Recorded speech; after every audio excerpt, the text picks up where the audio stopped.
In life, there's pivotal moments where you really have to stop and self-reflect and really think about what kind of person are you?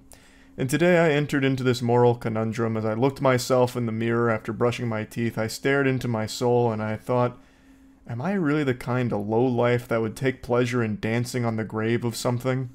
And the answer is a resounding yes when it comes to the Halo TV show. If the world looked a little bit brighter today, it's because news broke that the Halo series was cancelled after its second season, and even God was smiling, so he parted all of the rain and just gave us sunshine. This is absolutely a finger-wagging moment for sure here. The Halo series is one that I've talked about a few times. I think I've made 3 videos on it. When it was first announced, a lot of the people behind the show were bragging about how they never played the games because it's like beneath them. They wanted to do their own thing and whatever. Just taking some level of pride in their ignorance on the property that they were supposed to be adapting. It really felt like they just looked down on the property, just fucking spitting on it and beef stewing it like, oh, we're adapting a video game, yucky, but don't worry, we know best. So we're gonna make something actually good here for you stupid nerds.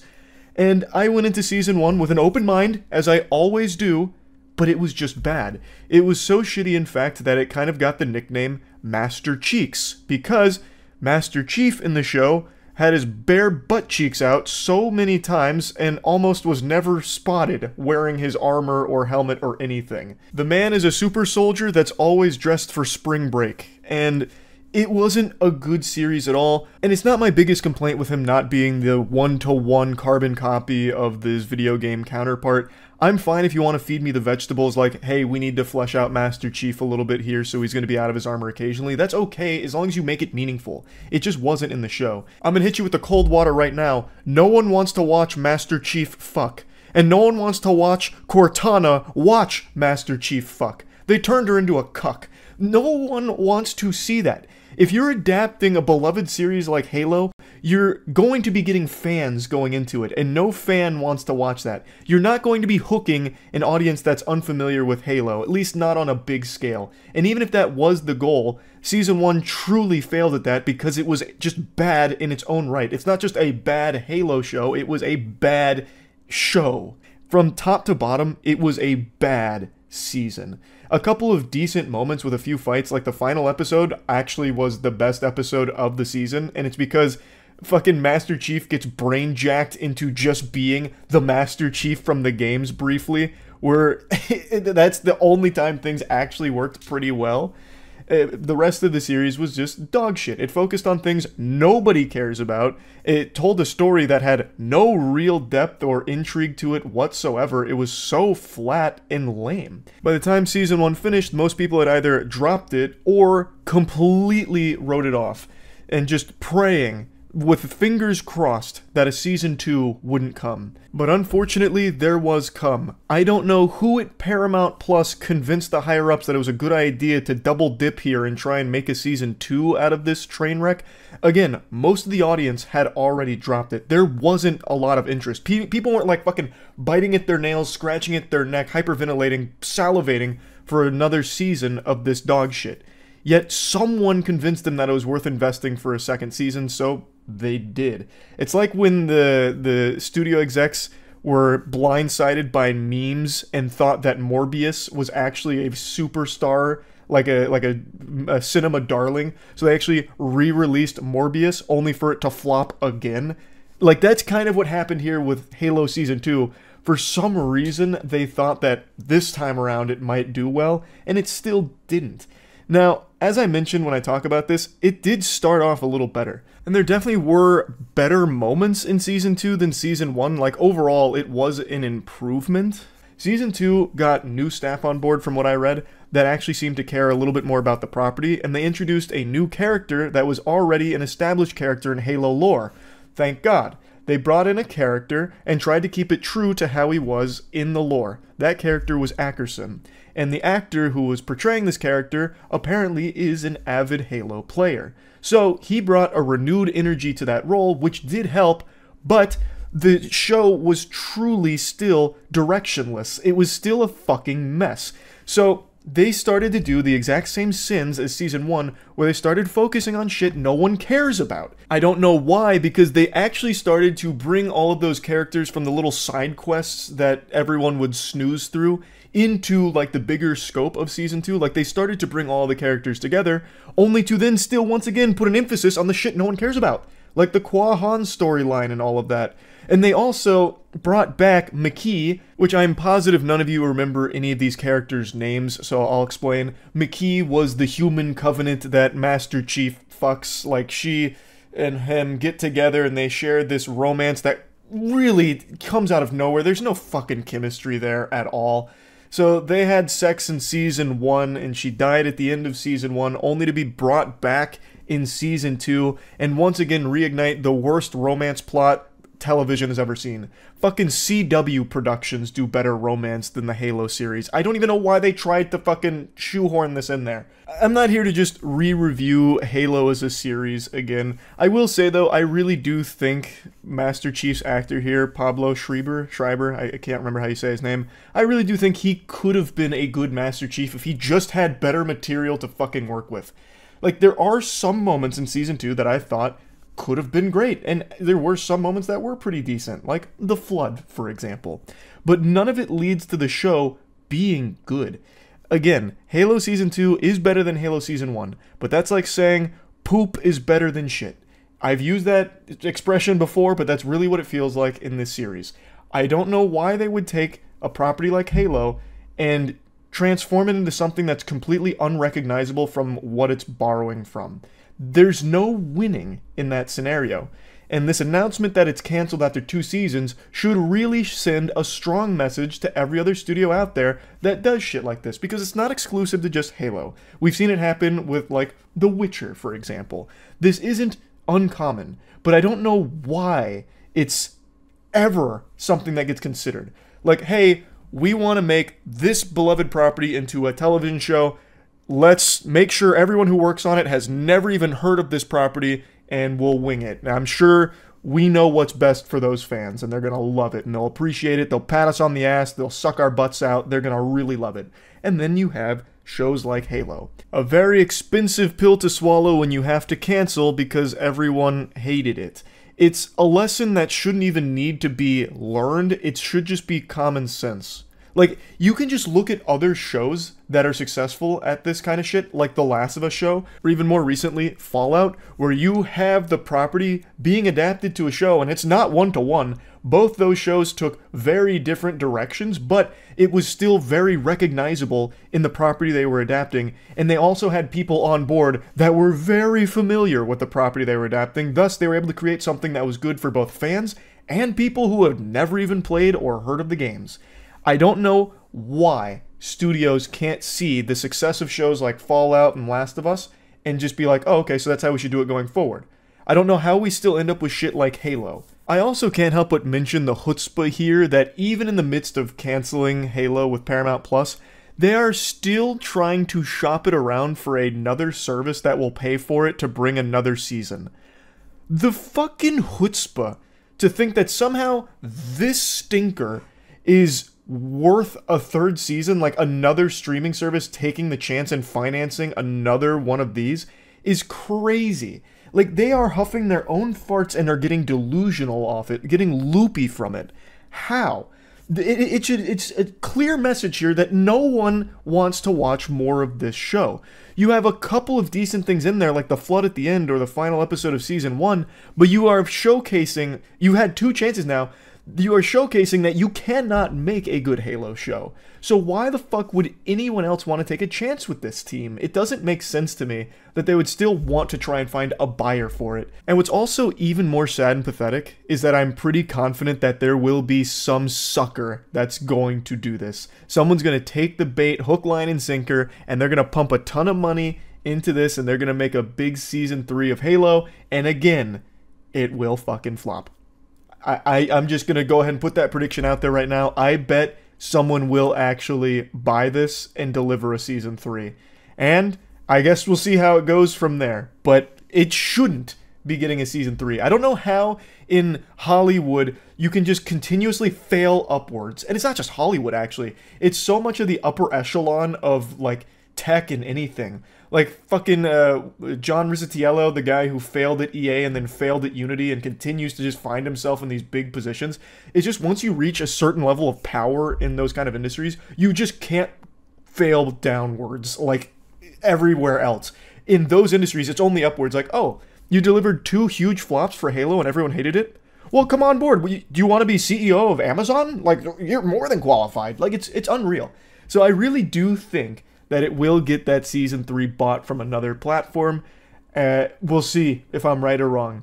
But anyway, I just wanted to talk about this because it is a good thing that it got canceled. This should be a message for every studio going forward looking to do adaptations that you should at least be somewhat faithful to the property you're adapting instead of being outwardly shitting on it. So yeah, anyway, that's about it. So yeah. Who are the dumbest people in the world? If you were to ask that question to any random person, I imagine they'd respond with one of 2 answers. The agents at US Immigration or streamers. Now obviously I won't be fighting to defend the honor of the US immigration agents after the nightmare experience I had dealing with those brainless paint-eating mutants, but I hope you've got a sweet tooth because I'm about to do a little glazing here. I will offer you a super strong counterpoint to streamers being stupid nincompoops. There is one man, nay, one being, one entity that is bucking that trend and proving that some streamers are legitimately just different. Tyler1, a name I'm sure many of you have heard before. Maybe you're trembling in fear hearing it again right now because this guy is the boogeyman on Summoner's Rift. While on the surface he might look like your ordinary 6'5" gym giant, he actually struggles with an addiction. And it's one that cuts deeper and is far more insidious than drugs. It's a League of Legends addiction, and he's been afflicted with this for years. He has streamed fucking thousands of League of Legends games to tens of thousands of viewers, making him one of the most watched streamers on Twitch. He's in the top 0.01% of all players in League. He's reached Challenger in every single role, solo queue, which is a miserable experience that not even hell would inflict upon the people down there. It is evil, and yet he's done it. Like, he does, I don't think I've ever even seen him stream with anyone else, like, in a stack. Like, I don't think he's ever really duo queued or been in a 5-stack with anyone, really, except for, like, a couple of events. And I imagine that's because average mortals' fragile bodies would crumble under his spiritual pressure from trying to queue with this man. But this guy is legitimately extraordinary when he puts his mind to something, and right now he uses his power for League, but he's also been slowly transitioning to using this God-given gift to become one of the fucking best chess players on the planet, I guess. And it all started out of spite. Tyler1 was playing games against his brother, E-Rob, and E-Rob beat him at chess.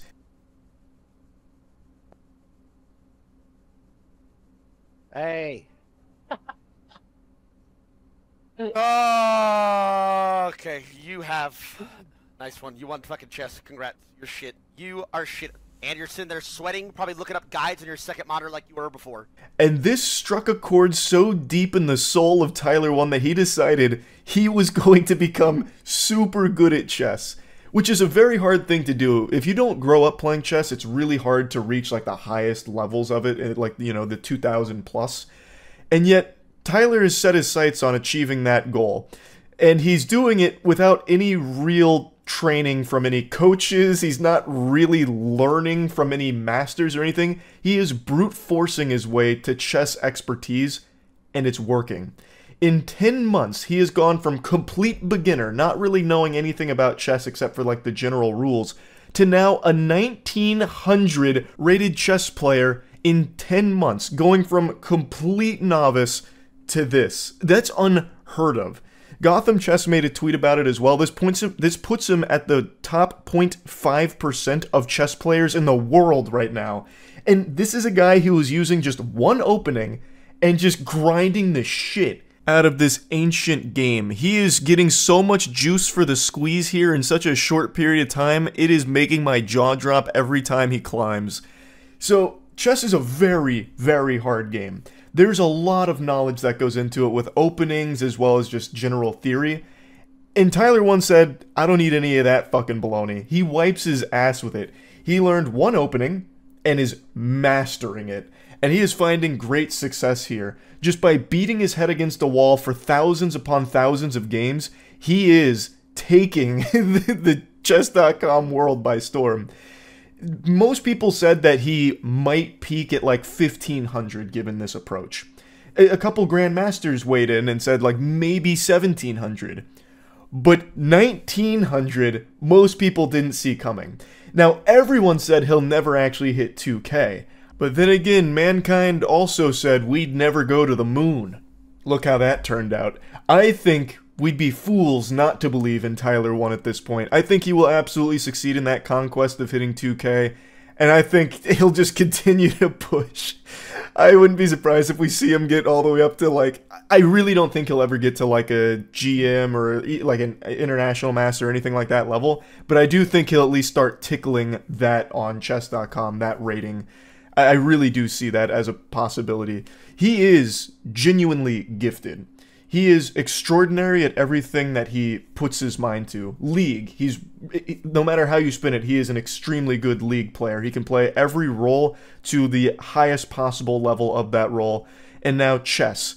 He has been here for less than a year in the Chess Thunderdome, and he's already slapping cheeks like mad. Another thing that makes this particularly impressive is that he is still grinding League while also grinding chess. So these two very, very difficult games he is competing at the highest possible level and only improving. It's crazy. And he also just had a child, his firstborn. So he's also a new father who's taking care of their child while doing all of this. It's like he has more than 24 hours in his day. Like, it's incredible. Like, it is actually mind-boggling just how efficient of a human being he is. I just had to talk about this briefly because it is so impressive to me, and I've been following it since pretty much the beginning. So, I'm super excited to see Tyler continue to push this chess grind. I want to see how far it goes. Yeah, incredible stuff, really. That's about it. So, yeah. There's been a lot of horrible stuff happening over the last week or so in particular. Even if you're not someone that's like jacked into the mainframe, hyper-focused on cyberspace news updates or anything like that, you've probably still seen a lot of the stinky stuff that's been going on because it's been really bad.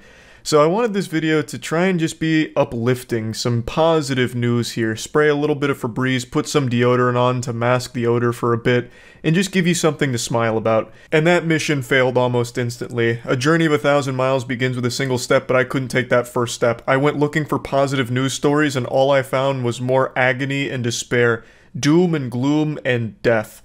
It's like smiling is illegal right now. Every single day there's something fucking horrible happening. It's baffling how common the worst things imaginable are happening on a daily basis. But I was able to unearth two very good, wholesome stories, and it was like finding the Infinity Stones. This was difficult. I felt like Indiana Jones having to go exploring and finding these treasures, but there are two very wholesome stories that have me grinning from ear to ear that I'd like to share with you today. The first story is very interesting because it involves someone that I've talked about before on the channel. In fact, the two of us used to have some beef. Beef so raw that you wouldn't see him eating it during one of his mukbangs. I'm talking about Nikocado Avocado. Over a year ago, the two of us were feuding, going back and forth on the playground, having a bit of a tiff. And now I've recently learned that Nikocado Avocado has been actively losing weight. He posted a new video kind of briefly going over how much weight he's lost, which he claims is roughly around 89 pounds, and I think that is incredible. The weight announcement does come during a pizza mukbang, but 89 pounds down and there's a noticeable difference, he's fucking earned the right to splurge like that. I think that is fantastic. The whole genesis of our controversy stemmed from me finding it sad that he was literally eating himself to death and even making jokes about, like, very morbid stuff revolving around the way he was eating for content, and I've always maintained that it would be amazing to see him start losing the weight. And now to see him actually start taking steps down that path, I think that's fantastic, and I have nothing but amazing things to say about that, and a huge round of applause, because there's a lot of hard work that goes into this, especially for the way he's been eating for so long. And to see him lose that much weight in a pretty short period of time, that's nothing shy of incredible work. So I think this is a very moving story. I hope he continues to do this. His community is encouraging him. His community has done a real 180, because when I first made that video on him and like the whole Nikocado avocado rabbit hole, his community used to encourage him to continue to eat more. They wanted to see him really like balloon up as quickly as possible, as if it was like a fucking speed run. And now, fast forward, you know, a year and some change later, they seem to really be cheering him on for a healthier lifestyle and wanting to see him happier. And he really does seem happier in this video, where he talks about his weight loss, as well as just generally joking and more bubbly than I remembered him being last year. So it just really seems like an all-around positive thing, and I'm wishing him nothing but the best of luck going forward. And now the next happy story I'd like to share with you all teaches us the same lessons that anime has about never giving up. Perseverance in the face of overwhelming odds and adversity. It involves a streamer named H2P Gucio, or Juicio, I'm sorry if I fucked your name up. And this brave warrior did what no mortal should do. He took the Ogdo Bogdo challenge, which is a challenge more detrimental to your health than the Tide Pod challenge, and it's one that I myself am a survivor of as well. If you recognize the name Ogdo Bogdo, it probably just sent a chill down your spine. You probably immediately tried to hide under your desk from that boogeyman. It is a character in the game Jedi Fallen Order. Ogdo Bogdo was a bit of a meme boss, but pretty difficult. And in Jedi Survivor, the newest game that just came out in the series, Ogdo Bogdo is back. And he comes in two different flavors, and you get to the center of that Tootsie Pop, two different fights. So one of them is against Spawn of Ogdo, which is clearly a reference to Ogdo Bogdo, and it's an optional boss fight that I got so fucking tilted at, I eventually made an entire video dedicated to the hardest bosses I've ever fought, and I posted it on my second channel, Moist Charlie Clips, where I went over every single boss I've fought through all of the Souls games, and then including Ogdo to compare them. And it turns out I died more to Spawn of Ogdo than any Souls boss across any of the Souls games. By a wide margin too. I died over 120 times to Spawn of Ogdo, and it took me 2.5 hours to finally pull it off, but I did it. And then there is another optional fight involving Ogdo Bogdo in this game, and this time it's a gangbang. So this time it's a little spit roast between Spawn of Ogdo and Ogdo Bogdo himself, the OG. And this is the fight that locked the streamer in a purgatory, a limbo, for 29 hours, over 1,200 deaths. He spent banging his head against that Ogdo wall. I'm pretty sure he's playing on the highest difficulty. I also played on the highest difficulty, so I absolutely share his pain with this fight. And his struggle became so big that it went viral as an actual news story. So it actually got picked up by mainstream outlets, and the frog became a meme. Samsung even used the frog in one of their Twitter advertisements. That's also a really disturbing picture they used for the frog on the TV there. It looks like those really awful animated like porn games where it's like you won't last 5 seconds in this game. I don't know, that shit's just weird. They could have just used like Crazy Frog or something really.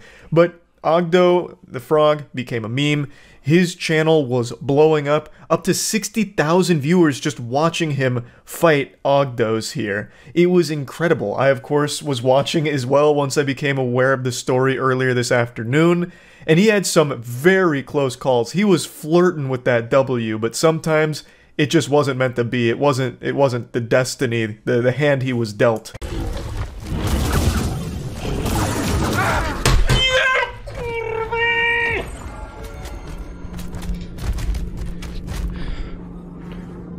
What an absolute heartbreaker. The boss had a single pixel of health left, actually less than 1 HP. Just a single tiny little pube on a bumblebee's bush worth of health there, and just unable to squeak out the dubski. That one, almost made me cry because I had the exact same thing happen to me during one of my runs. What should have happened is he should have had a finisher that goes off when the health was a little more than where it left off. You usually have that finisher come up when there's like 2% health left or something, but for some reason it didn't for him, and it didn't for me in one of my runs too, and my reaction is almost identical to his.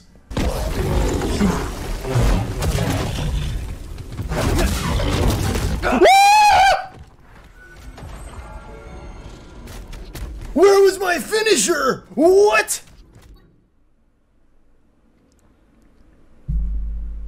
No luck, BD. Hey, that's alright. Run it back. But even after such tragedy and with his chat spamming, encouraging him just to let it go, you don't have to prove anything, who cares, you know, it's a stupid boss anyway, fuck it, it's no big deal. Even with all of that mumbo-jumbo, he buckled down and his spirit was more willing than ever.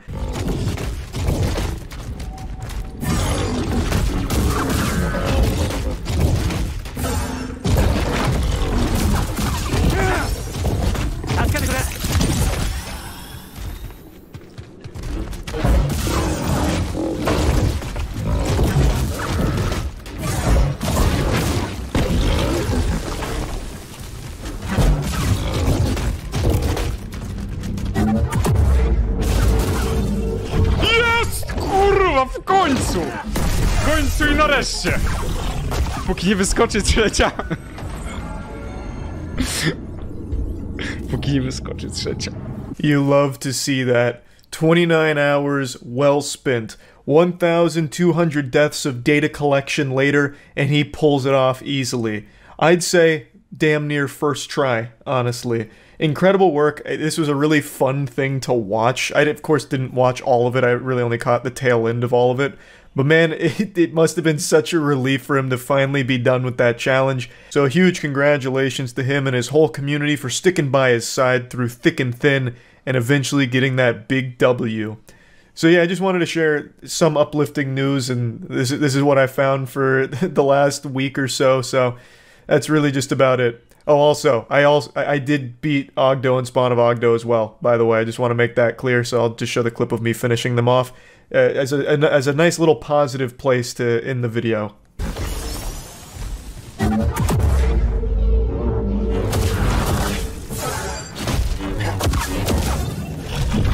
There it is. Alright, that time we got the finisher. Fucking huge. Not bad. Have you seen Lil Wayne's solos? Hits hard. Oh, Lil Wayne used to tear it up on the skateboard and the guitar.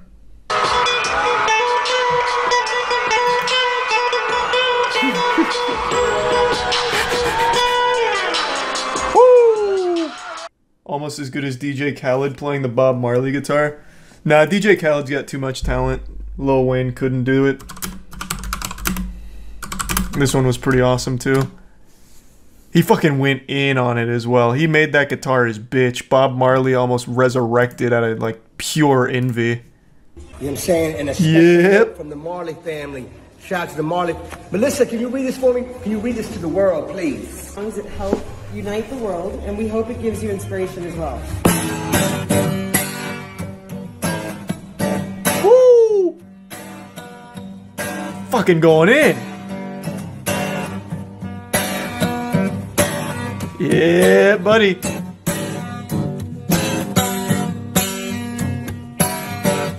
Sounds like a sound effect in Ed, Edd n Eddy when things are crashing.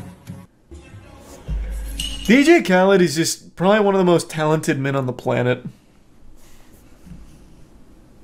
I always appreciate him sharing his art with the world. He's gonna break the strings. No, it looked aggressive, but that's the thing with DJ Khaled. He's able, it's like a change-up in baseball. It looks like it's going fast, but he's actually just gently caressing the strings. It's almost sensual in a way. He's very delicate, but he's able to make it look aggressive. The dichotomy that he's able to display is amazing. The key is to ignore everything this man has ever said. Why would you say that? DJ Khaled's like a modern-day Socrates. Remember when he said he wouldn't eat pussy because it's yucky?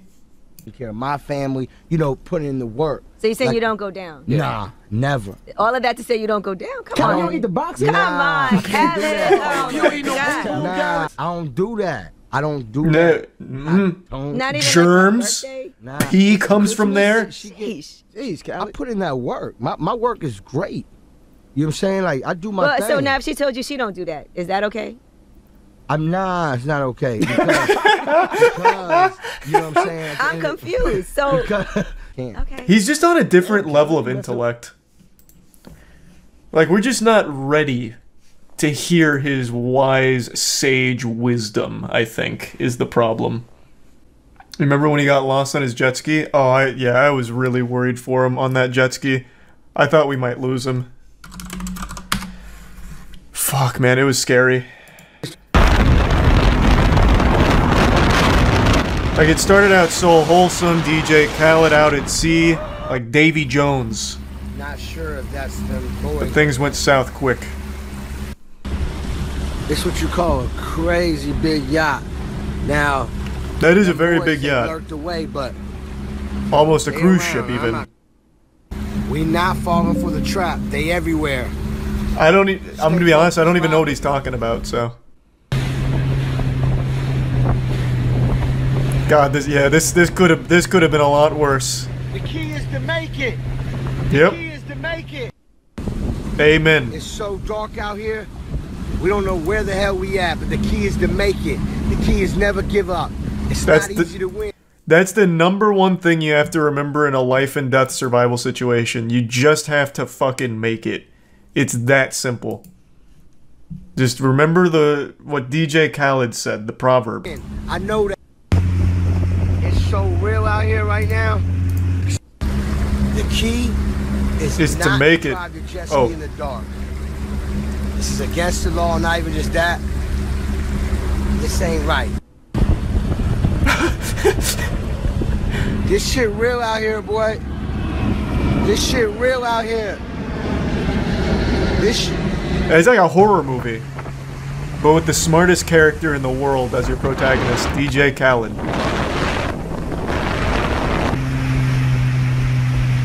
How the fuck is he not anywhere yet? I think he's just driving in circles, like a dog chasing its tail. God is good. From the jaws of defeat, DJ Khaled was able to find success. A victory. Welcome back ashore, Captain. Oh yeah, he's also the only guest in Hot One's history to eat like a wing and say, "Damn, it's too hot, I'm not eating anymore." He tapped out after which wing? This shit ain't no victory. Does anyone remember which wing did he tap out on? It was the third wing? No, we're gonna go through. I'm gonna keep it. I'm not doing it, man. Like, I'll answer your question, but I'll have to eat your wings. All right. Unlucky. Those wings. To be fair, though, they spiced them up super hot for Khaled because they knew what a tank he was. So the third wing that he ate was actually like the 10th wing for everyone else. So I think a lot of people don't realize that. That's why he tapped out there. If he kept going, by the end of it, he'd be eating just straight fucking magma, right? So I think it was smart overall. Just a disinformation campaign, honestly. Did you see his performance at the Overwatch League? You mean one of the best live concerts ever held? Yes. Of course I saw that. In fact, I hope they bring him back for the Overwatch 2 launch tomorrow. I hope at 3 p.m. I boot up Overwatch 2 and I've got DJ Khaled hitting the Orange Justice on me or something. Yep. DJ Khaled in the house, baby. Bust it down. Let's go, New York. Sing it. You can play as him in Overwatch 2? Yes. I hope so. Sing it! Sing it!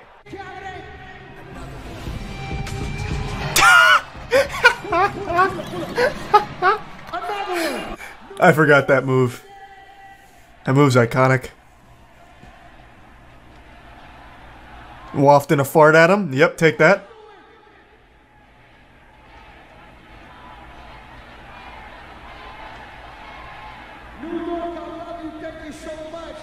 Now put your hands up like this. Thank you, Khaled. Another one. Another one. God, it goes so hard. Another one. Another one. I also love this song, by the way. What's my favorite word? Another one. It's 2 words, Khaled. That is 2 words, my man. That is not 1 word. It is 2.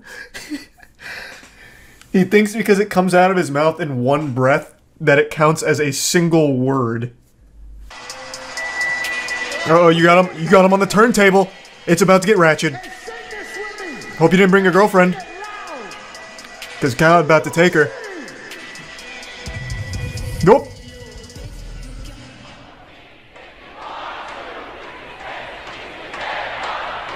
Crowd's dead. I mean, it's Khaled, man. Of course they're dead. The fact they're even still awake is impressive.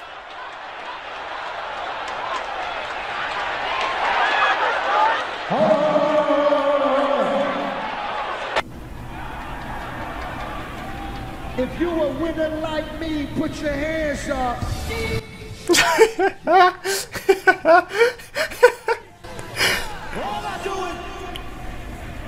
I love the way he moves. There's something about his movement that is so cartoonish. He hasn't even done 1 song, he just plays shit and yells over it. Yeah. And then he usually turns the song off and like puts the mic to the crowd like, now you sing both verses in the chorus. That was the day Overwatch League died. Amen. This week's been pretty doom and gloom with a lot of awful shit coming to light all across the internet. It's been more drama-filled than an episode of Degrassi. But today I wanted to hit you with a bit of a plot twist and jump scare you with some good news, because there has been some positive shit going on that hasn't garnered as much attention as all of the drama, but I think it'll be nice and uplifting, good for the soul, to put a smile on your face like a kid meeting Spider-Man at a theme park for the first time. Let's start with Twitch. Twitch has recently been an absolute fucking war zone, like Mad Max, people chroming out their face before dropping yet another drama nuke. There's been dead careers piled up all across the platform, and a ton of truly deplorable, awful shit has been brought to light. It's just been a complete disaster.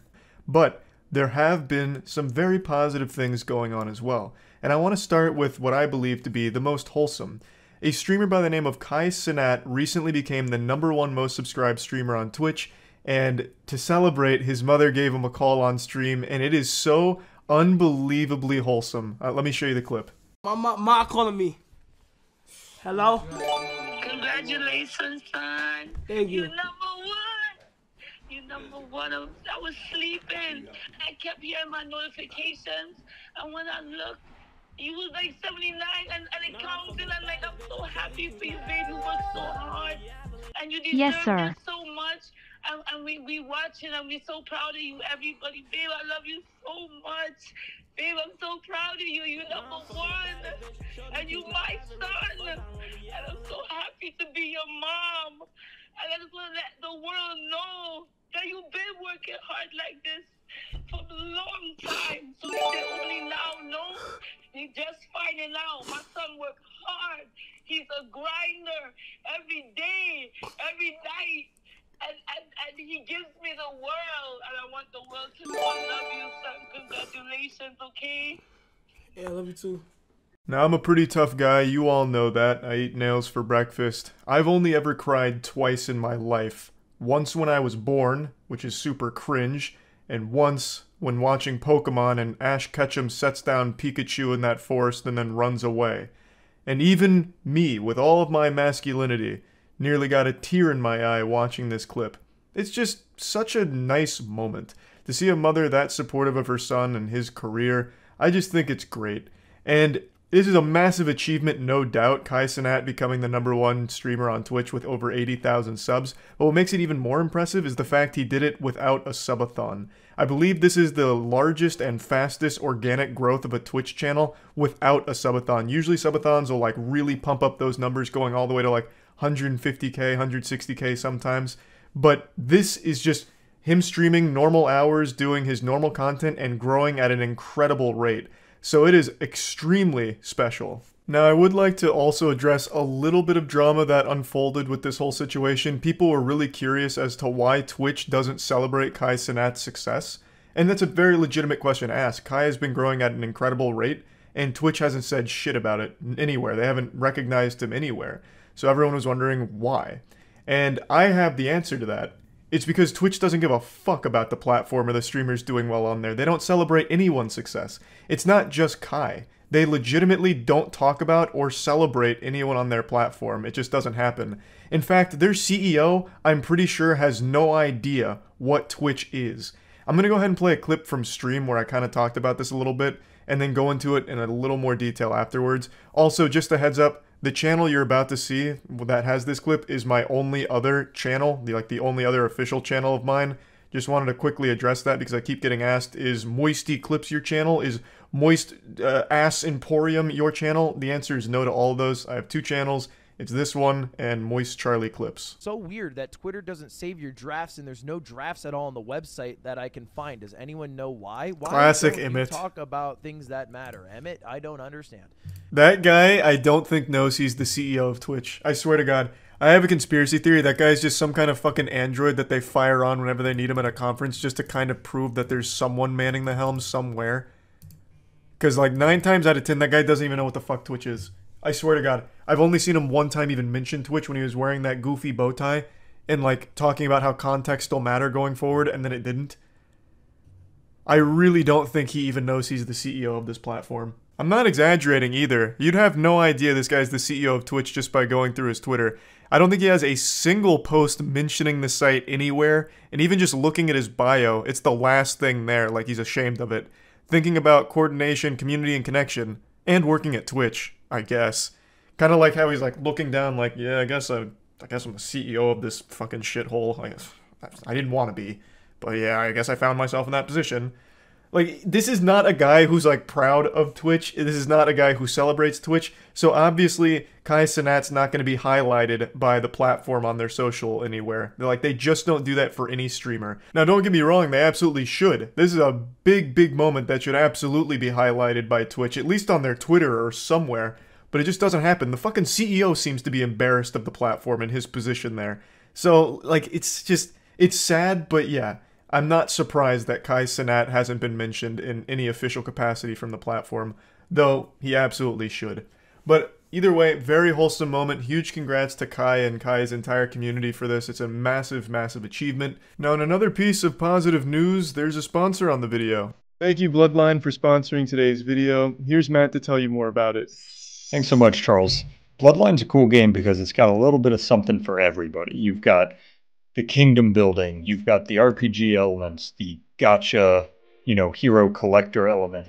And on top of that, you can create your own legacy with your own heirs. So if you like lycans and orcs and dragons and dwarves, this is great for you. Up your intimacy score, you can marry them, you can have children, create the world's strongest children, and go on to just wreak havoc through the kingdoms and grow your heirs that way. Right now, if you use Charlie's code, Penguinz0, the first 100 people to use it are going to get a random epic champion in the game, which is worth $50. It's only available for the next 30 days. You'll also get a starter pack featuring 200 diamonds, 2 summoning crystals, 5 stamina potions worth over $30. You can go meet your lovely waifu dragonborn. You guys have a baby. That's your new legacy. That's your heir. It's got a mix of your skills, your talents, both bloodlines, and you get to live out your deepest, wildest fantasies within the game. You can try the game for free and use code Penguinz0 in order to get yourself some nice goodies that Matt described. Now let's switch gears off of Twitch for just a moment. I want to mention the Sidemen charity match. This was perhaps one of the most impressive live streams ever held. It was like a real football match, or soccer, depending on where you're from. I'm trying not to get attacked by anyone here, so I'm just going to be very back and forth on what I call this sport here. So they made a charity soccer match where 2 teams of huge influencers faced off in the football match of the century. And the production level here was unlike anything I've ever seen. It really felt like I was watching a professional event. And they raised over £1 million for charity, and it was just a joy to watch. It was incredible. There was a little controversy though, as mentioned in this tweet here, but overall the event couldn't have gone smoother. Massive stadium, massive crowd, and just wildly entertaining. Just from start to finish, a pretty much perfect stream, really. There is nothing else I've ever watched in the live streaming format put on by creators that even comes close to what the Sidemen did with this event. And it was a wonderfully positive thing for charity and just great for viewers as well. So huge congrats to the Sidemen for this one. Now let's hop on back over to Twitch for just a brief moment. There's a new kind of stream that's kind of popping off a little bit, and it's one that I've talked about before that people didn't believe me was real. Pay piggies, that's right. Financial domination streams where someone, usually a woman, is just telling men to give them money for nothing in return or to humiliate them publicly. It's become kind of a growing phenomenon on Twitter. You can find a lot of pay piggies and financial domination going on there. And it's starting to make its way onto Twitch, it seems. Let me go ahead and play you the clip here, because this is exciting. No, Harge, don't be a pussy. You be first. Come on, let's go.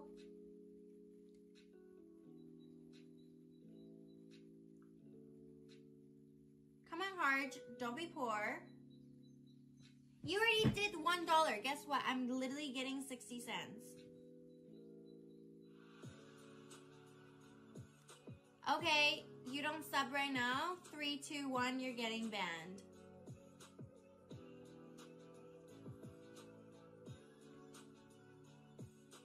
Ten, 9, 8. Finally, this is like E3 for pay pigs. Some good news, a brand new announcement, a world premiere. Now there are streamers on Twitch that will humiliate you into you giving them your money, which is a real fetish. Again, like I said, a lot of people didn't believe me that this is real, but it is, and it's been around for a long time. There are men, usually men, that legitimately bust a nut in their trousers just giving hundreds of dollars to women that either ignore them or publicly humiliate them. And now that is making its way to Twitch, apparently, and I couldn't be happier to see that over there. I think that's going to really become a nice piece of content. Twitch may even need to implement a new category. Right next to the hot tubs category, you could have pay pig category. And that shit could pop off. Here's a quick little piece of good news. Team Moist is now #1 in Omega Strikers. We have to hold this lead for 3 more days, but you guys are absolutely fucking killing it. Legitimately crushing it. So huge thanks to everyone participating out there, getting fat dubs for Team Moist. I made a video talking about it. Getting first place in this competition allows Team Moist to get 3% of the net revenue for Season 1 of the game, which could be extremely huge in financing Moist esports, so just be wildly helpful. So everyone that's been participating in it and getting wins for the team, big thank you for that. Just need to keep pushing and hold it for 3 more days and we're good. So yeah, that's all the positive stuff I could find going on amidst all this wild shit happening across the internet. So I just wanted to at least share some of it with all of you because I think it's some positive stuff. And really that's about it. So yeah.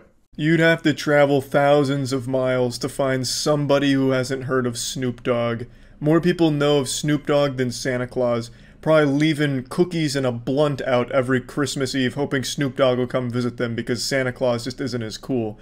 But not many people know that Snoop Dogg is actually a Twitch streamer as well, and I would argue one of the best the platform has to offer. I myself stream on Twitch every single day, twitch.tv/moistcritical, but only in my wettest of dreams could I imagine myself being as great of a streamer as Snoop Dogg. He's pretty active. In the last 4 days, he's streamed 3 times. All 3 times it's been Madden, and every single time it's been with no audio. And Snoop Dogg, I don't think, knows that there's a chat feature because he's never once even accidentally glanced at the chat during a stream. If I didn't know any better, I'd say like his computer just gets hacked by the NSA sometimes and they click go live without him knowing about it. So for 3 days now, he has streamed with no audio, and the chat just erupts with people trying their best to let him know that there's no audio, spamming emojis of like a microphone with an X through it, just anything they can, hoping to just kind of catch his attention for a split second. But it's all in vain. It's like a nightmare where you're like shouting at your crush, don't go, but they just keep walking and it's real fucking sad. You'll also notice when you go to Snoop Dogg's page, the title has also never changed in the entire time he's been on Twitch. So I'm guessing whenever the account was made, they put this title for Snoop and he just never bothered to ever change it. So he'll just click go live by accident or just because and then just never do anything else. He also never puts a category when he streams. So when he's playing Madden or something, it's never in the Madden category. It's in like this void, like purgatory. So like all of his streams are isolated to a limbo that you have to like go out of your way to find. So even when you're following Snoop Dogg's channel, sometimes you just don't see it because it's not categorized because he doesn't fucking care. It's incredible. And now I'm not like muting the audio here myself or anything. This is his stream. This is the stream experience. It's just pure silence. It's like going into a sensory deprivation tank, but somehow even lonelier. It's been 4 days now, and I don't know if it's ever going to be fixed. This may just be the Snoop Dogg signature stream from now on, just complete silence, no audio. And honestly, he's true to his word. The title always says he doesn't stream like everyone else, and god damn it, he's right. Now, the muted audio trend is new for Snoop Dogg, but when he did stream with audio, he was no stranger to a few viral clips. Let me show you a couple of bangers from the past here.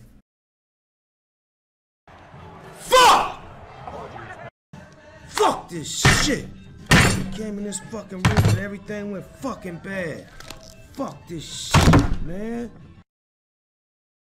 Fuck.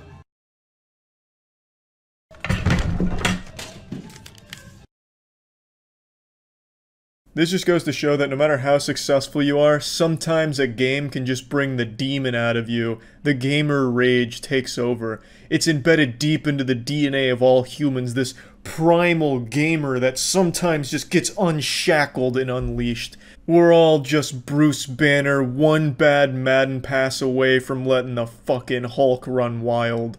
So Snoop Dogg rage quits Madden and then leaves the room, forgetting to turn off the stream. So the stream ran for 8 hours with nobody there and nothing on screen except for the no signal thing. Which, to be fair, is still more fun to watch than the new Space Jam movie.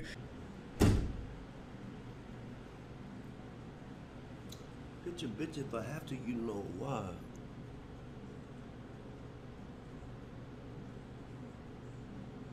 Am I still streaming?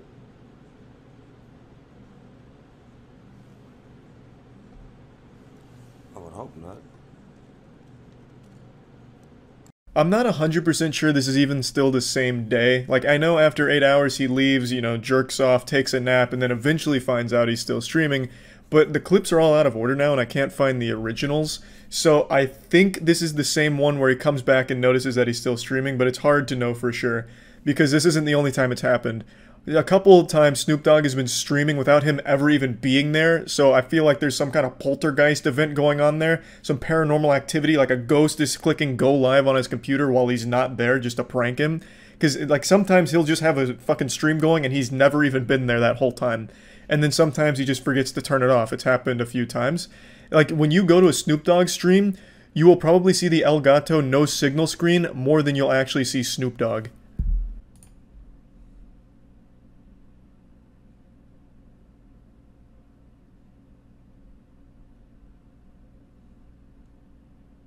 I think I've made my point. Snoop Dogg is the best Twitch streamer on the platform. The title says it all. He doesn't stream like everybody else. It is a totally different and unique approach to streaming that I've never seen before. If fucking Jeffrey Bezos himself went into Snoop Dogg's chat and donated $50 million, Snoop Dogg would never see it. He would never even know it happened. But yeah, anyway, that's about it. See ya.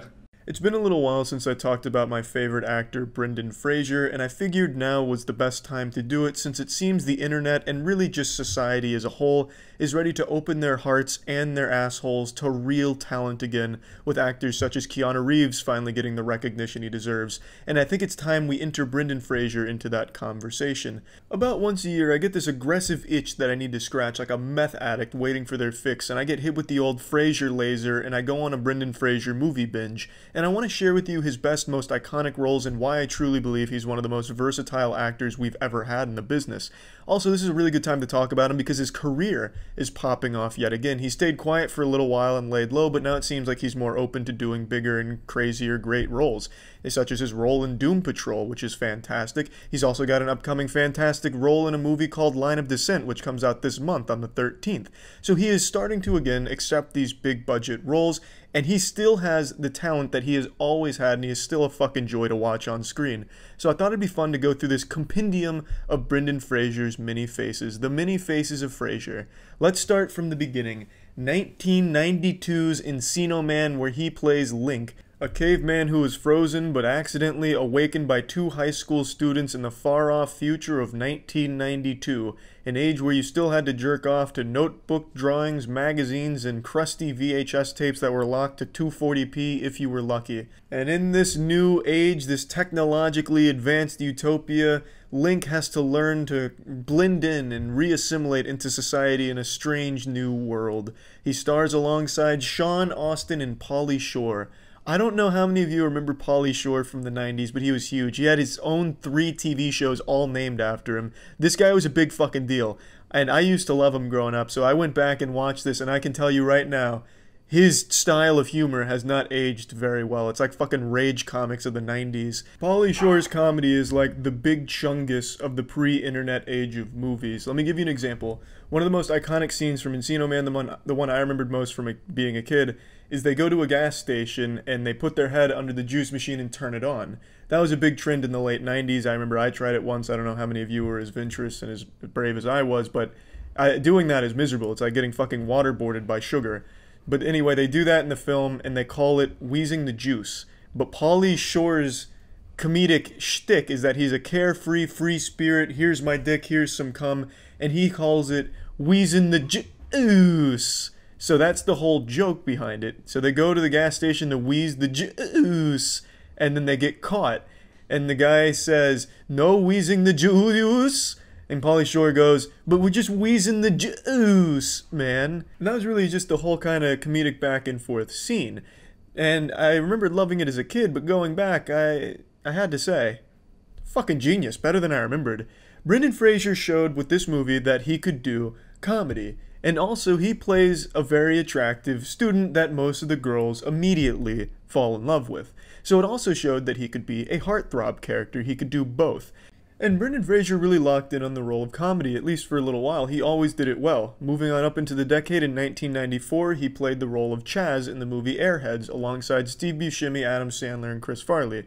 Airheads was a movie about this band that went to a radio station to get their songs played. It didn't happen. They held it hostage to force them to play their music, and it turns into this huge hostage situation in a massive concert. Great movie. Holds up well today. And Brendan Fraser once again shows that he can even do a little bit of depth behind a character, because there are some pretty powerful moments in the movie, at least in my opinion. Some cute things, but overall mainly just another comedic movie. And Brendan Fraser yet again kills it. He has this long, luscious hair. He looks like an absolute fucking stud, just an absolute Chad Thundercock, the kind of guy that would fuck your girlfriend and you would still want to be friends with him and do beer enemas with. Just an all-around cool character that Brendan Fraser absolutely nails. He is the main character in this movie, and he does a fantastic job in his role. In 1997, Brendan Fraser landed arguably his biggest role as George from George of the Jungle. George of the Jungle, watch out for that tree. Bang, he hits a tree. What I'm saying here is, Brendan Fraser brought fun to movies. Before Brendan Fraser came along, fun was a concept movies had never even considered until Brendan brought it with him. It was a package deal. When you had Brendan, you had fun. He would put asses in seats. He would put fucking sodden panties in seats, because in George of the Jungle, his physique was that of an Adonis. He had the body of a god. It looked like he was chiseled out of marble. Brendan Fraser was a fucking ticket seller for anything that had his name on it, and rightfully so. Now let's move along to my favorite year, 1999 AF. AF stands for After Fraser, which is after the birth of Brendan Fraser, so 1999 after Fraser. In 1999, Brendan Fraser shows that he can do more than just comedic roles. He can do romance and drama as well, with the movie Blast from the Past, where he plays Adam and stars alongside Alicia Silverstone. A movie about a pregnant woman and her husband who live in fear of a nuclear attack. So when they feel as though they are about to be bombed, they escape into their bomb shelter and a plane crash explodes over their house, trapping them inside the bomb shelter for 30 years, where Adam grows up completely isolated from human contact outside of his parents. But after 30 years, they decide to send Adam up to the surface to check out the new world post-apocalypse, only to be surprised that it's not a post-apocalypse and there was no nuclear attack. It is a fantastic fucking movie. This is the kind of movie that rom-coms are missing these days. Every rom-com is such this fucking same generic formulaic garbage just rehashed over and over again. Tired old, pubic hair pulling, no fun rom-coms. Blast from the Past is a very unique and very fun movie to watch, and I recommend it highly. And also in 1999, he lands my favorite role of my favorite movie series, The Mummy. Can't say movie series, actually, because I remember the Tom Cruise one. So my favorite two movies, The Mummy and The Mummy Returns, where Brendan Fraser plays Rick O'Connell. 1999 was a great year. Rick O'Connell is one of my favorite characters in all of fiction because the movie The Mummy is my favorite movie of all time. The Mummy is a movie that I can never recommend enough. So yes, some of the effects have not held up well. Yes, The Rock in the second movie looks like ass right out of a Nintendo 64 cutscene, but it doesn't matter. There's still so much charm and so much to love about The Mummy and The Mummy Returns, and they still hold up super well today, in my opinion. I adore those movies, and I absolutely still love them to this day, and I think Rick O'Connell is still a great character. And Brendan Fraser put his body through fucking torture for The Mummy, by the way. He nearly died on the set of the first Mummy. There's a scene in the first Mummy movie where Rick O'Connell is to be hung, and they drop him in the noose, and he's hanging by his neck. Well, in the scene, there's a close-up of Brendan Fraser in the noose, and Brendan Fraser really did that, and in one of the takes, he leaned into it very hard to sell the performance and blacked out and fell all the way to the ground. And the way he fell to the ground is actually the only thing that saved him, at least according to a few sources, because the way he hit the ground actually restarted his heart. What happened is he leaned into it too hard, blacked himself out, fell, and brought himself back to life, but was pretty much dead for about 18 seconds, allegedly. But aside from just that monstrous injury, he suffered numerous other injuries throughout the filming, and over the course of a few years needed a ton of back surgery, knee replacement, had a lot of debilitating injuries, vocal cord stuff. So he really gave life and limb to produce some of the best movies, and I think the results do show. The movies stand the test of time, and I do think that they're fantastic movies. The Mummy 1, The Mummy 2. In between these movies, he also had a couple of other great ones. In Bedazzled, he plays another great comedic role. Bedazzled is about a man who sells his soul to the devil for wishes, but the devil gives them really shit, spins on his wishes, and it's another great comedic movie. But the point I'm making with all of this and celebrating Brendan Fraser's roles is Brendan Fraser gave everything to produce movies that we hadn't seen before, and an actor that was so versatile you could use him for anything. And I think that is something to celebrate. And Brendan Fraser still has that spark.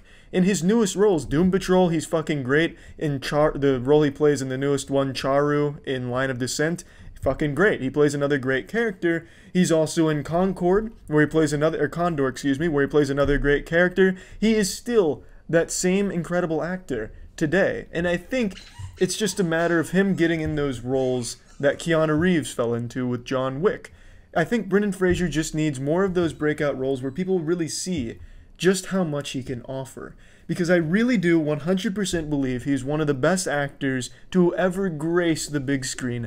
I grew up loving him, I still love him, and his movies are still good. That includes Monkey Bones, by the way. Monkey Bones gets a lot of shit, but I like Monkey Bones. Looney Tunes Back in Action too. I also like that one a little bit, not as much as Monkey Bones, but I think those are both pretty decent movies. Brendan Fraser, great actor, doesn't get the credit he deserves, and I think that's fucking criminal. I'm on your team, Brendan, and I hope a lot of other people are too, because this man has got a rare type of talent. He just is able to make anyone smile on screen and really sell some great characters on the big screen. So yeah, just wanted to celebrate Brendan Fraser, and hopefully his career will keep going up as it seems to be doing at the moment, because he deserves it and he's fucking great. That's about it. See ya.